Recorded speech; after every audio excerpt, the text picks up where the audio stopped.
যাদের কোনো কাজ থাকে না তারাই গসিপ করে। হ্যাঁ, আমরা ওই দলের মধ্যেই পড়ি যাদের কোনো কাজ নেই। অনেকেই বলে যে আমরা গসিপ করি না, হয়তো আপনাদের কাছে সেই ফ্রেন্ড সার্কেলটাই নেই, বা আপনারা হয়তো জানেন না গসিপ করতে কতটা ভালো লাগে। একবার করে দেখুন, বুঝতে পারবেন। আমরা প্রায় 1 বছর আগে একটা পরীক্ষা দিয়েছিলাম যেটাকে বলে সেমিস্টার এক্সাম, যার মার্কশিট কম করে আমরা 2-3 বার বলার পর কন্ট্রোলার সেকশন থেকে দেবে বলে ডেট দিয়েছিল, যাতে ফাইনালি এবার আমরা স্কলারশিপের ফর্মটা ফিল আপ করতে পারি আমাদের জীবনযাপনের জন্য।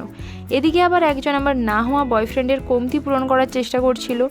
সবাই তারপর হাতে মার্কশিট পেয়ে খুশিতে পাগল হয়ে গেছিলো যে ফাইনালি এবার আমাদের বড়লোক হওয়ার দিন চলে এসেছে। তারপর আমাদের মার্কশিট নিতে নিতেই চলে এলো কেমিস্ট্রি ডিপার্টমেন্টের লোকজন। তারা আবার মার্কশিট নিতে এসে সেখানেই জন্মদিনের উপহার আদান প্রদান করা শুরু করে দিল। মেয়েরা চাইলে যেখানে যা ইচ্ছা করে দিতে পারে। এদেরকে কিছুক্ষণ পর্যবেক্ষণ করে আমি আর আমার বান্ধবী যে অতিরিক্ত নাম্বার পেয়েছিলাম সেগুলোকে ব্যাগে বোঝাই করে চললাম ক্লাসের দিকে। কিন্তু নিজেদের ক্লাসরুমে না গিয়ে অন্য ডিপার্টমেন্টের ক্লাসে বসে নিজেদের ক্ষুধা নিবারণ করে স্টাফ ও ফিজিক্যালি ডিসেবলদের জন্য থাকা লিফটে উঠে চললাম ক্লাসে যাওয়ার জন্য। একদিক থেকে দেখতে গেলে আমরাও ফিজিক্যালি ডিসেবলড, কারণ আমাদের মাথা আছে, বুদ্ধি নেই। আর এটা একমাত্র হয় পড়াশোনার কথা শুনলেই, না হলে অন্য সময় আমাদের মাথায় বদমাশি বুদ্ধিতে গিজগিজ করে। লাইন দিয়ে তারপর সবাই চললাম কমন ক্লাসের দিকে।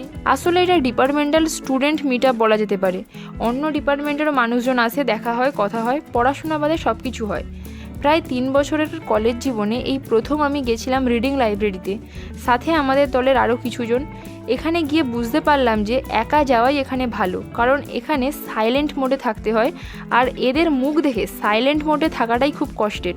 তারপর ক্লাসে গিয়ে সবাই কিছুটা খেলার চেষ্টা করছিল, যাতে খেলার থেকে বেশি ঝামেলা হচ্ছিল। সারাদিন কিছু না করে ভাট বকা ও ফালতু কথা বলার জন্য নিজেদেরকে বাহবা দিতে আমরা শেষে মিষ্টিমুখ করলাম। আর এটাই বুঝতে পারলাম যে